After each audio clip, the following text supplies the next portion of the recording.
Ako po si Emelita Di Cruz. At taga-Babalas-Balas sa Lapalua.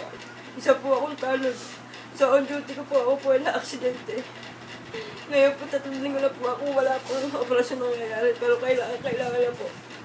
Kaya po sana kung ako'y matutulungan niyo ko. Dahil ang mga kapatid ko wala po kayanan. Ang tatay ko po ay may sakit pa, hindi na makakilos na katulad ko. Kaya po ako nakikiusap sa inyo. Kung meron kayong konting maitutulong, lubos po ako humihingi na sa inyo kahit konti.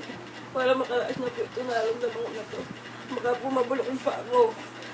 Lalo po ako hindi makalakal, hindi ako makatulong sa aking pamilya. Wala po kasi akong hanap buhay kung di yung magagunda sa barang bilang tanod. Una po, inaasahan kong alawas na ibinibigay sa akin. Kung kaya ako ngayon humingi at huwag ditulong sa inyo. Ako pito ko kung ako hinihinga sa ospital na 50 mil. Pero makaawa ko, tumawad naman din po ako. Hininga lang ako ng 5,000. Pero saan ko pa rin po kukunin lahat yun? Pwede mong Wala sabihin po akong kukunin. yung ano. Wala po tumutulong sa akin. Pwede sabihin sa Meron po nito mga ano natin. Nabigyan ako ng 1,000, 2,000. Iyo pa para sa gamot ko lang. Ang hinihingi ko po yung pang-operasyon ko. Lumapit ka na sa ano, te? Lumapit ka na sa kay Mayor? Oo, yung ano lumapit eh. Si Kapang lumapit, hindi ko lang ng 2,000. Pwede mo banggitin? Pwede mo banggitin? Maano ko yan, Mayor yan?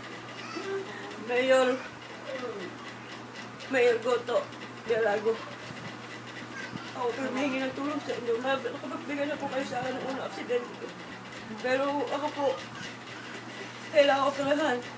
Pero wala po akong pera. Wala po ang mga kapatid ko. Ang tatay ko po rin may sakit pa. Wala po akong makakasama kundi yung maibibigyan niya tungkol sa akin. Gusto ko na po bumalik. Makatulong din sa pamilya ko sa tatay ko may sakit.